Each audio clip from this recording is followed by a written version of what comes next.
سوال ہوتا ہے جی کہ کیا نبی صلی اللہ علیہ وسلم کی نماز جنازہ ہوئی تھی، اور نبی صلی اللہ علیہ وسلم کی نماز جنازہ اگر ہوئی تو باجماعت ہوئی تھی یا اکیلے صحابہ کرام نے اس نماز کو پڑھا تھا؟ اور پھر نبی صلی اللہ علیہ وسلم کے وصال کے بعد صحابہ کرام رضوان اللہ علیہم اجمعین نے آپ کی نماز جنازہ کا اہتمام کیا یا نہیں کیا؟ اگر وہ منفرد جنازہ تھا تو بعد میں پھر نماز جنازہ باجماعت ادا کیوں نہ کی گئی؟ اس تناظر کے اندر ایک بہت بڑا اعتراض یہ بھی کیا جاتا ہے، جو کہ شیعہ حضرات کی طرف سے خصوصاً کیا جاتا ہے، اور وہ یہ کہتے ہیں کہ جب نبی صلی اللہ علیہ وسلم نے نماز جنازہ جو ہے وہ کس نے پڑھایا؟ نبی صلی اللہ علیہ وسلم کا نماز جنازہ کسی صحابی نے پڑھایا، کسی عشرہ مبشرہ میں سے کسی صحابی نے پڑھایا؟ یہاں سے وہ ثابت یہ کرنا چاہتے ہیں کہ نبی صلی اللہ علیہ وسلم کا جنازہ جب ہو رہا تھا تو اس وقت ابو بکر صدیق اور حضرت فاروق اعظم رضی اللہ تعالیٰ عنہ وہ نعوذ باللہ خلافت کے لالچ کے اندر تھے، اور اس ضمن میں ان کو جنازے کی فکر ہی لاحق نہیں تھی۔ اس طرح کے بے تکے اعتراضات وہ کرتے ہیں۔ ہم ان کے تفصیلی جوابات دینے کی کوشش کریں گے، اور انشاءاللہ کوشش کریں گے کہ آپ کو باحوالہ ان جو ہے نا وہ اعتراضات کے جوابات دینے کی کوشش کریں، تو اس لیے ہمارے ساتھ رہیے۔ آئیے جوابات کی طرف چلتے ہیں، لیکن اس سے پہلے چینل پہ اوپر نئے ہیں تو چینل کو لازمی سبسکرائب کر لیں تاکہ آنے والی ویڈیوز آپ کو اسی طرح سے ملتی رہیں۔ سوال نمبر 1 پہلا، نبی صلی اللہ علیہ وسلم کا نماز جنازہ پڑھا گیا یا آپ کی نماز جنازہ نہیں پڑھی گئی؟ یہ بھی ایک اعتراض ہے کہ نبی صلی اللہ علیہ وسلم کی نماز جنازہ سنت کے مطابق ادا کی گئی یا صرف دعا کرائی گئی، یا آپ کے جو جنازہ تھا اس کے اوپر صرف درود و سلام پڑھا گیا؟ اس حوالے سے امام نووی لکھتے ہیں، فرماتے ہیں کہ آپ کی نماز جنازہ کا اہتمام ہوا یا آپ صلی اللہ علیہ وسلم کے لیے دعا کرائی گئی، اس بارے میں ایک سے زیادہ موقف پائے جاتے ہیں، اور بعض علماء کا قول یہ ہے کہ آپ کی نماز جنازہ سرے سے پڑھی ہی نہیں گئی، اور بلکہ صحابہ کرام گروہ در گروہ حجرہ مبارک میں داخل ہوتے، آپ صلی اللہ علیہ وسلم کے لیے دعا کر کے واپس پلٹ آتے۔ دعا سے مراد یہاں پہ آپ پہ درود و سلام اور اللہ تعالیٰ کے ہاں آپ کے لیے درجات کی بلندی کی دعائیں کرنے کے بعد واپس پلٹ آتے۔ پھر علماء نے آپ کی مسنون نماز جنازہ نہ پڑھنے کی 2 علتیں بتائی ہیں۔ نماز جنازہ نہیں پڑھی گئی اور نہ پڑھنے کی پھر 2 وجوہات علماء اکرام نے بتائی ہیں۔ پہلی وجہ یہ کہ آپ کی فضیلت اور عظمت کے پیش نظر آپ کی نماز جنازہ نہ ادا کی گئی، کیونکہ آپ صلی اللہ علیہ وسلم کو اس نماز جنازہ کی ضرورت نہ تھی۔ لیکن علماء نے لکھا ہے کہ یہ قول درست نہیں ہے، کہ اگر اس کو سچ مان لیا جائے اور درست مان لیا جائے تو پھر آپ صلی اللہ علیہ وسلم تو غسل کے عمل سے بھی مستغنی تھے، لیکن آپ صلی اللہ علیہ وسلم کو غسل دیا گیا۔ حضرت علی رضی اللہ تعالیٰ عنہ نے جو ہے نا وہ غسل دیا، اور حضرت فضل ابن عباس نے آپ صلی اللہ علیہ وسلم کو غسل دیا۔ دوسری بات، چنانچہ بعض علماء کہتے ہیں کہ آپ کی نماز جنازہ کا اہتمام اس لیے نہیں ہو سکا کہ اس وقت کوئی امام موجود نہیں تھا۔ ظاہری بات ہے، ساری دنیا تو ان کی مقتدی ہے، صحابہ کرام مقتدی تھے تو آپ امام تھے۔ اب کون یہ جرت کر سکتا تھا کہ وہاں پہ وہ امامت کے فرائض سر انجام دیتا؟ یعنی رسول اللہ صلی اللہ علیہ وسلم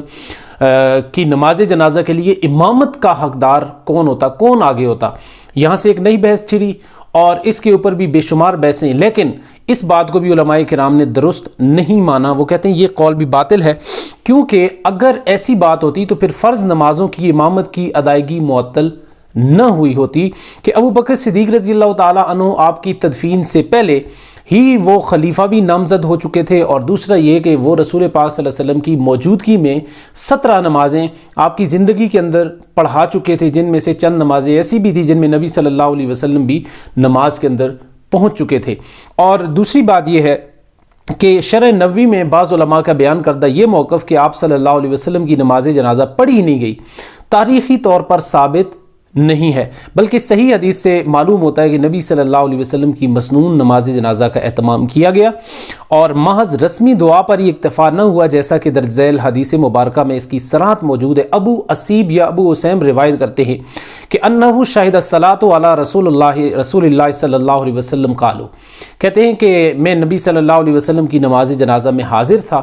اور میں نے دیکھا کہ تو کہتے ہیں کہ قالوا کیف نصلی علیہ، تو صحابہ کرام نے پوچھا کہ آپ صلی اللہ علیہ وسلم کی نماز جنازہ یعنی باجماعت ہوگی یا انفرادی طور پہ ہوگی، کس طرح سے پڑھی جائے گی؟ قالوا، تو کہتے ہیں کہ اس پہ صحابہ کرام نے باہمی مشاورت سے یہ کہا کہ ادخلوا ارسالا قال فكانوا يدخلون من هذا الباب فيصلون عليه ثم يخرجون من الباب الاخر، اور یہ فرماتے ہیں کہ پھر یوں ہوا کہ صحابہ کرام نے مشاورت کے ساتھ آپ صلی اللہ علیہ وسلم کی فرمایا کہ وہ سارے گروہ گروہ ٹولیوں کی شکل میں آپ صلی اللہ علیہ وسلم کے حجرہ مبارک میں داخل ہو جاؤ۔ چنانچہ صحابہ کرام ایک دروازے سے داخل ہوتے اور آپ صلی اللہ علیہ وسلم کی نماز جنازہ پڑھتے، پھر دوسرے دروازے سے نکل جاتے۔ یہ حدیث مبارکہ اس امر کی بھی وضاحت کرتی ہے کہ صحابہ کرام نے نبی صلی اللہ علیہ وسلم کی مسنون نماز جنازہ پڑھی تھی، محض دعا پر اکتفا نہ کیا تھا۔ امام نووی اس ضمن میں مزید یہ لکھتے ہیں، وہ فرماتے ہیں کہ صحابہ کرام نے آپ صلی اللہ علیہ وسلم کی انفرادی نماز جنازہ پڑھی تھی، محض دعا پر اکتفا نہ کیا، یعنی کہ یہاں پہ وہ ایک جماعت حجرہ مبارکہ کے اندر داخل ہوتی اور وہ انفرادی نماز جنازہ پڑھ کے باہر آتی تو دوسرے اندر چلے جاتے، تو اس طرح از خود نماز جنازہ کا ایک طرح سے اہتمام ہوتا تھا۔ جیسے کہ نماز جنازہ کے اندر دعائیں ہوتی ہیں، تو یہاں پہ میت کے لیے، میت کی مغفرت کے لیے دعائیں کی جاتی ہیں، لیکن نبی صلی اللہ علیہ وسلم کے لیے مغفرت کی دعا تو ہم نہیں کر سکتے، کیونکہ اللہ تعالیٰ نے ان کو گناہوں سے محفوظ اور گناہوں سے معصوم بنایا ہے۔ انبیاء گناہوں سے محفوظ ہوتے ہیں، تو درجات کی بلندی، حمود کی دعائیں۔ دوسرا اشکال یہ ہے کہ آپ صلی اللہ علیہ وسلم کی نماز جنازہ کا باجماعت اہتمام ہوا یا انفرادی طور پہ؟ یہ سوال بھی بڑا اہم ہے۔ اس ضمن میں یہ پہلا قول یہ ہے کہ ابن قصار نے اس مسئلہ میں صحابہ کرام رضوان اللہ علیہ مجمعین نے آپ صلی اللہ علیہ وسلم کی نماز جنازہ انفرادی طور پہ پڑھی یا نماز باجماعت کا اہتمام کیا۔ اب اس اختلاف کے پیش نظر ایک سند سے مروی ہے کہ آپ صلی اللہ علیہ وسلم کی نماز جنازہ کی امامت کے فرائض سیدنا ابو بکر صدیق رضی اللہ تعالیٰ عنہ نے سر انجام دیے، لیکن اس روایت کے اوپر جرح کرتے ہوئے حافظ ابن حجر عسقلانی رحمۃ اللہ علیہ فرماتے ہیں کہ یہ روایت ضعیف ہے، اور اس میں ایک راوی ہے جس کی وجہ سے جو کہ بہت زیادہ ضعف اور اس کے اندر جو ہے نا وہ حافظے کی کمزوری اور کچھ دوسرے عیوب ہیں، جس کی وجہ سے یہ روایت مرجوع اور ناقابل التفات ہے۔ دوسرا قول، صحابہ کرام نے باہمی مشاورت کے بعد آپ صلی اللہ علیہ وسلم کی نماز جنازہ انفرادی طور پہ اہتمام کیا، اور ہر صحابی نے آپ صلی اللہ علیہ وسلم کی نماز جنازہ اپنے طور پہ ادا کی۔ یہی موقف راجح اور اقرب الی الصواب ہے۔ اس موقف کی حقانیت کے دلائل موجود ہیں۔ ابو اسیب کی گزشتہ حدیث جس میں وضاحت کے صحابہ کرام نے باہمی مشاورت سے آپ صلی اللہ علیہ وسلم کی نماز جنازہ پڑھنے کا فیصلہ کیا، صحابہ کرام جماعت در جماعت حجرہ مبارکہ میں داخل ہو کر نماز جنازہ کا خود اہتمام فرماتے تھے۔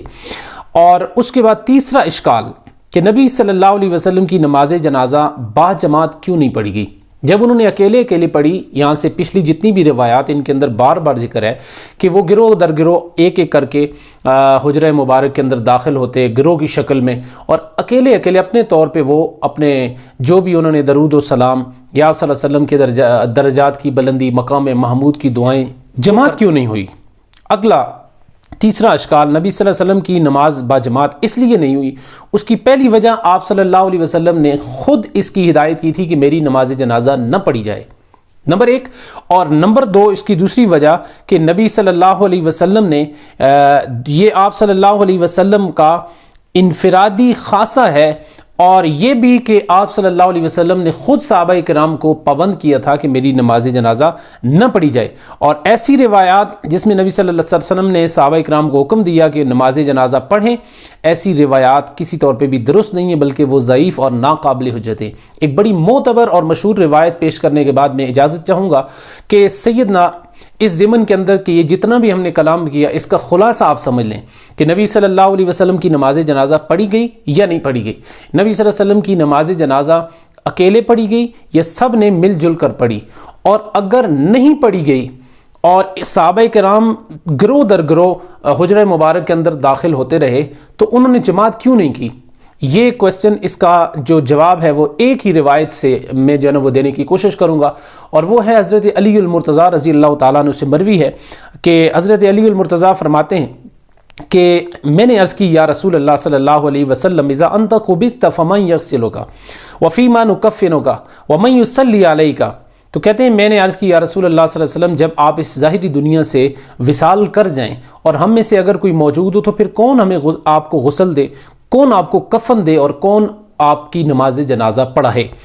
اور ومن يدخل القبر، اور کون آپ کو قبر کے اندر داخل فرمائے۔ قال النبی صلی اللہ علیہ وسلم یا علی اما الغسل فاغسلنی انت، پہلی بات فرمائی کہ ہے علی جہاں تک غسل کی بات ہے تو آپ نے مجھے غسل دینا ہے، والفضل ابن عباس یصب علیک الماء، اور فضل ابن عباس میرے اوپر پانی بہائیں گے، اور پھر فرمایا و جبریل علیہ السلام ثالثکما، اور تمہارے ساتھ تیسرے غسل دینے میں مدد کرنے والے، تعاون کرنے والے وہ حضرت جبرائیل علیہ السلام ہوں گے۔ پھر فرمایا فَإِذَا أَنْتُمْ فَرَغْتُمْ من غسلی فکفنونی فی ثلاثۃ اثواب جدد، فرمایا جب تم غسل دینے سے مجھے فارغ ہو جاؤ، پھر فرمایا مجھے 3 کپڑوں کے اندر کفن دینا۔ اس کے بعد فرمایا و جبریل علیہ السلام یأتنی بحنوط من الجنہ، پھر فرمایا جبریل علیہ السلام جنت سے ایک حنوط نامی خوشبو لے کے آئیں گے، وہ مجھے لگانی ہے۔ فَإِذَا أَنْتُمْ وَضَعْتُمُونِي عَلَى السَّرِيرِ فَدَعُونِي فِي الْمَسْجِدِ، فرمایا جب تم یہ کام کر چکو اس کے بعد مجھے جو ہے نا وہ مسجد کے اندر رکھنا، وَأَخْرِجُوا عَنِّي، اور اس کے بعد فرمایا پھر مجھے وہاں سے فَإِنَّ أَوَّلَ مَن يُصَلِّي عَلَى الرَّبِّ عَزَّ وَجَلَّ من فوق عرشه ثم جبریل ثم میکائیل ثم اسرافیل علیہ الصلاۃ والسلام ثم الملائکہ زمرن زمرن، فرمایا میری پہلی نماز جنازہ پڑھنے والی میرے رب کی ذات ہے۔ اس کے بعد فرمایا پھر جبریل میری نماز جنازہ پڑھیں گے، پھر میکائیل، پھر اسرافیل، پھر فرمایا باقی فرشتے گروہ در گروہ آتے رہیں گے۔ ثم ادخلوا فقوموا صفوفا، اور اس کے بعد آپ صلی اللہ علیہ وسلم نے ارشاد فرمایا اور پھر تم لوگ میرے حجرہ کے اندر داخل ہونا، اور صفوں کے اندر تم نے صفیں شب بنا لینی ہے، صفوں میں کھڑے ہو جانا، لیکن فرمایا لا یتقدم علی احد، فرمایا تم میں سے کوئی بھی میرا امام نہ بنے۔ تو امید ہے یہ بہت ہی علمی جو مباحث تھی اور روایات تھی، یہ ساری وہ روایات ہیں جو قرآن و حدیث کے تناظر کے اندر معتبر اور مستند حوالہ جات کے ساتھ بیان کی گئی ہیں۔ امید ہے یہ ویڈیو آپ کے لیے بہت زیادہ ہیلپفل آپ کو ثابت ہوئی ہوگی، اور اگر اس ضمن کے اندر آپ کا کوئی بھی سوال ہو تو آپ کمنٹ سیکشن میں کر سکتے ہیں۔ میں کوشش کروں گا کہ آپ کے جواب دینے کی کوشش کروں گا، اور اگر چینل کے اوپر آپ نئے ہیں تو ہمارے اس چینل کو لازمی سبسکرائب کر لیں تاکہ ہمارا اسلامی کانٹینٹ دوسرے لوگوں تک بھی پہنچ سکے۔ بہت شکریہ۔ السلام علیکم ورحمۃ اللہ وبرکاتہ۔